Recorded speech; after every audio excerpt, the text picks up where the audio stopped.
બનાવવાના છે તે છે તમે ક્યારે સાંભળ્યું પણ નહીં હોય ને સાંભળ્યું હશે છતાં પણ તમે ખાતું નહીં હોય તો તેવું આપણે શાક બનાવવાના છે તે છે આપણે ફણસનું શાક બનાવવાના છે કેમ કે તેની અંદર જે ઘણા છે તે લોહી તત્વો પણ મળતા હોય છે તો જેથી કરીને ટોપમાં કન્ટિન્યુ લેજો તે શાક છે લોકો એક વખત ખાશે કે વારંવાર છે તે શાક ખાવાનું કહેશે નાગડા શાકતા થઈ જશે તેવું આ શાક બને છે ફણસ તમે ચોક્કસ બનાવજો અને નવા હોય તો ચેનલને સબસ્ક્રાઈબ કરી દેજો, લાઈક કરી દેજો, શેર કરી દેજો અને કોમેન્ટમાં બતાવો તમે આ રેસીપી કેવી લાગશે.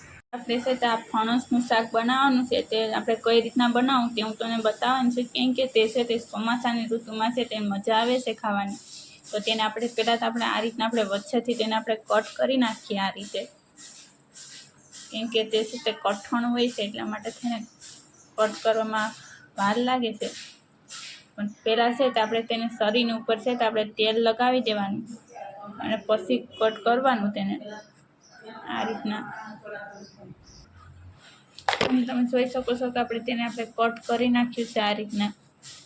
તો પહેલાં તો આપણે છે તે એક ભાગમાંથી જ આપણે કરવાનું છે. તો આપણે છે નાનો ભાગ લીધો છે તો તેને આપણે છે પહેલાં તેની સાલ પાડી નાખશું આ રીતે. આ રીતના સાલ પાડી નાખીએ. હવે તમે જોઈ શકો છો કે આપણે ફણસને છે તે ચારેય કોઠે આપણે ફોલી નાખ્યું છે. તો હવે છે તે ફરી પાછું આપણે શાકોની અંદર આપણે તેલ લગાવી દેવાનું આ રીતના અને આપણે હાથમાં પણ તેલ લગાવી દઈશું આ રીતે અને પછી જ તેને આપણે કટ કરવાનું છે અંદરથી આ રીતના.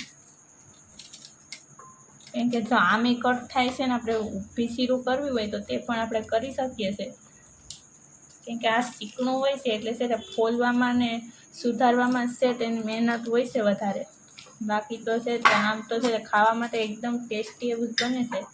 તો તેની અંદરથી આપણે આ રીતના આપણે છે તેને આપણે કટ કરી નાખશું આ રીતે. વચ્ચેનો ભાગ છે તેને કાઢી નાખશું. તેને આપણે છે તે સુધારતા જશું આ રીતના ઝીણા ઝીણા.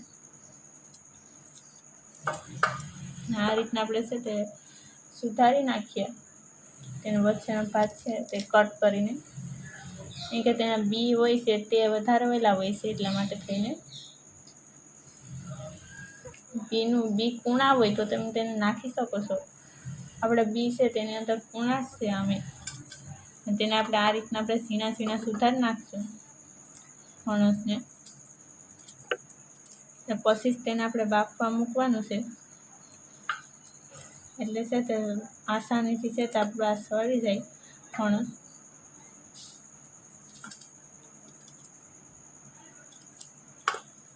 આ રીતે સુધારી નાખીએ આપણે. હવે તમે જોઈ શકો છો કે આપણે ફણસને છે તે આપણે આ રીતના છે તેને સુધારી નાખ્યું છે અને તેની અંદર છે તે આપણે આ રીતના છે તેના બીને બધી કાઢી નાખ્યા છે કેમ કે જે આ રીતનું હોય છે તેને પણ આપણે વચ્ચેનો ભાગ નહીં કાઢી નાખવાનો આ રીતે. અને છે તો હવે તેને આપણે છે તે બાફવા મૂકવાના છે.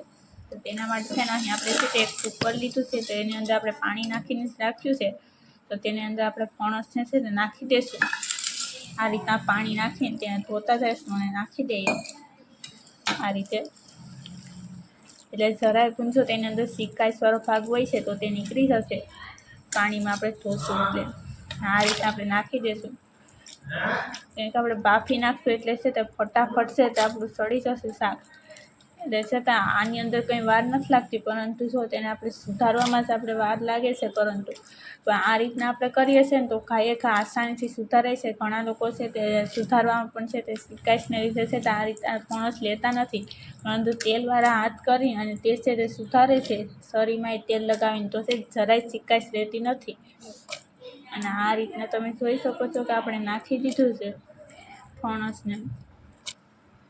હવે તેની અંદર આપણે છે તે અડધી ચમચી જેટલું આપણે મીઠું નાખીએ અને હવે તેને આપણે છે તે મિક્સ કરી લઈએ આ રીતના. અને હવે છે તેને આપણે છે તે ઢક્કણ છે તેને પણ આપણે પેક કરી દઈશું આ રીતના. પેક કરી દઈએ અને છે તેને આપણે 2 થી 3 સીટી જેવું થવા દઈશું. હવે તમે જોઈ શકો છો કે આપણે છે તે ગેસ માથે તેને મૂકી દીધું છે ને હવે 3 થી 4 સીટી થવા દઈએ પછી તેને ઉતારી લઈશું ત્યાં સળી જશે. જોઈ શકો છો કે 4 સીટી થઈ ગઈ છે તો આપણે ગેસને બંધ કરીને તેને નીચે ઉતારી લઈએ.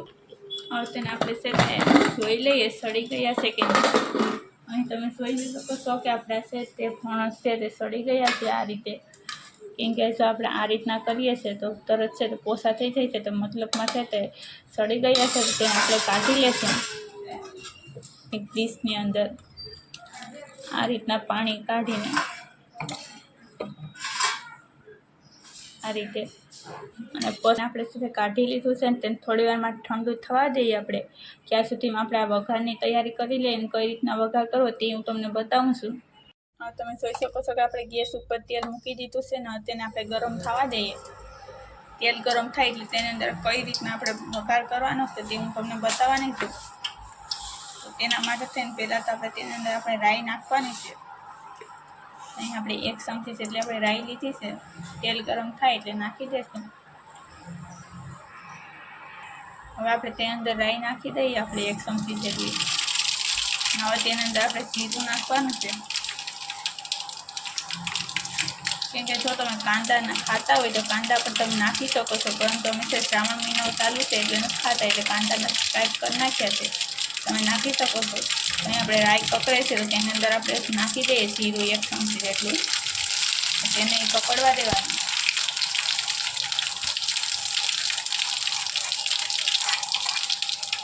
હવે રાઈ ને જીરું પકડી ગયા છે તો તેની અંદર આપણે છે તે લસણ મરચાં અને આદુની પેસ્ટ બનાવીને રાખી છે તે નાખી દઈએ અને તેને સારી રીતે મિક્સ કરી લઈશું આ રીતે.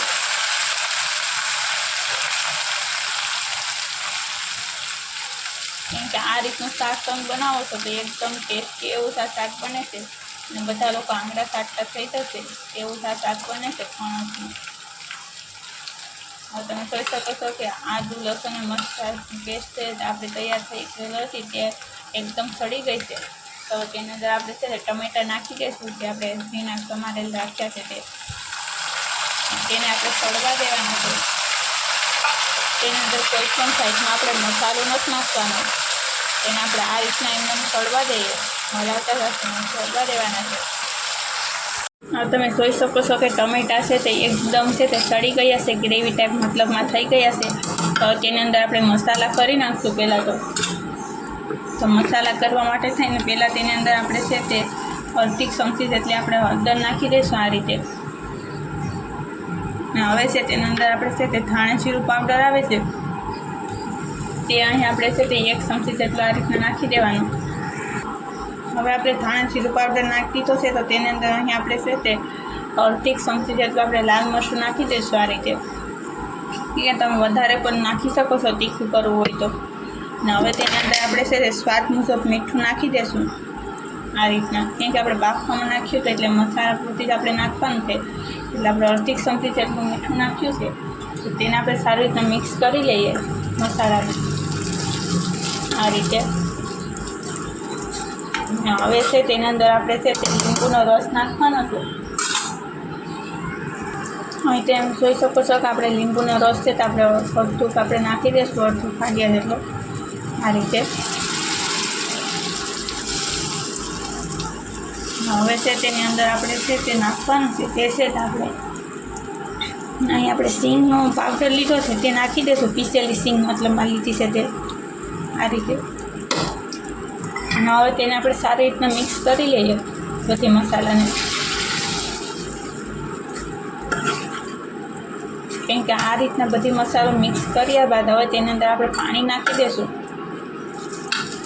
અહીં આપણે છે તે 1 ગ્લાસ જેટલું પાણી નાખી દઈશું પહેલાં તો, અને તેને આપણે ઉકળવા દઈએ. ગેસને આપણે હાઈ કરી દઈશું. મસાલા કરવા ટાણે આપણે સ્લો કરી દેવાનું, પછી તેને આપણે હાઈ કરીને તેને આપણે સળવા દેવાનું, પાણીને ઉકળવા દઈએ. ગરમ થાય પછી આપણે આગળની પ્રોસેસ કરીશું. હવે તમે જોઈ શકો છો કે આપણું છે તે ગ્રેવી સારી રીતના પાકી ગઈ છે, રસો પણ છે તે ગરમ થઈ ગયો છે. તો તેની અંદર આપણે નાખી દઈશું જે અહીં આપણે છે તે ફણસ છે તેને આપણે બાફીને રાખ્યું છે ફણસ તે આપણે નાખી દઈએ આ રીતે. ને તેને આપણે થોડી વાર સળવા દઈશું, કેમ કે બાફેલું છે એટલે તેને આપણે સાચી કરી આપણે સળવા ન દેવું પડે આ રીતના. હવે તમે જોઈ શકો છો કે બધું ફણસ નાખી દીધું છે તો તેને આપણે છે તે સારી રીતના મિક્સ કરી લઈએ. હવે તેને આપણે થોડી વાર માટે થઈને આપણે તેને રહેવા દઈશું, ચડવા દઈએ એટલે મસાલો પછી છે તે એક્સેપ્ટ થઈ શકે તેની અંદર. તો ગેસને આપણે છે તે આ રીતના આપણે હાઈ કરી દઈશું. હવે તેને આપણે ચડવા દેવાનું છે થોડી વાર માટે. એને હલાવતા જશું વચ્ચે વચ્ચે. હા, તમે જોઈ શકો છો કે આપણું શાક છે તે સડી ગયું છે, કેમ કે જો તેની ઉપર છે તે તેલ છે તે ઉપર આવી ગયું છે. તો આપણું શાક પરફેક્ટ થઈ ગયું છે. તો ગેસને આપણે ઓફ કરી દઈશું, તેને આપણે નીચે ઉતારી લઈએ. હા, તમે જોઈ શકો છો આપણે શાકને નીચે ઉતારી લીધું છે. તેને આપણે છે તે એક બાઉલમાં આપણે કાઢી લઈશું આ રીતના. આ રીતે શાકને આપણે કાઢી લઈએ, કેમ કે એકદમ ટેસ્ટી એવું આપણું આ શાક બને છે. હવે તમે જોઈ શકો છો કે આપણે છે તે એક બાઉલમાં કાઢી લીધું છે. તો તેની અંદર આપણે ધાણા નાખી દઈશું. અહીંયા આપણે લીલા ધાણા લીધા છે તે નાખી દઈએ આ રીતે, કેમ કે ગરમા ગરમ હોય છે ત્યારે જ તમે ધાણા નાખો છો તો છે તે તેનો ફ્લેવર આવે છે ધાણાનો, શાકમાં એકદમ ટેસ્ટી એવું લાગે છે. તો હવે તેને આપણે આ રીતના મિક્સ કરી લઈએ આ રીતે. ના, આને તમે છે તે રોટલા સાથે છે, રોટલી સાથે છે, કોઈ પણ વસ્તુની સાથે તમે ખાઈ શકો છો. અને તમને આ રેસીપી કેવી લાગી છે તે અમને કોમેન્ટમાં જરૂરથી બતાવજો. અને નવા હોય તો ચેનલને સબસ્ક્રાઈબ કરી દેજો, લાઇક કરી દેજો, શેર કરી દેજો અને કોમેન્ટમાં બતાવજો કે તમને આ વિડીયો કેવો લાગે છે તે.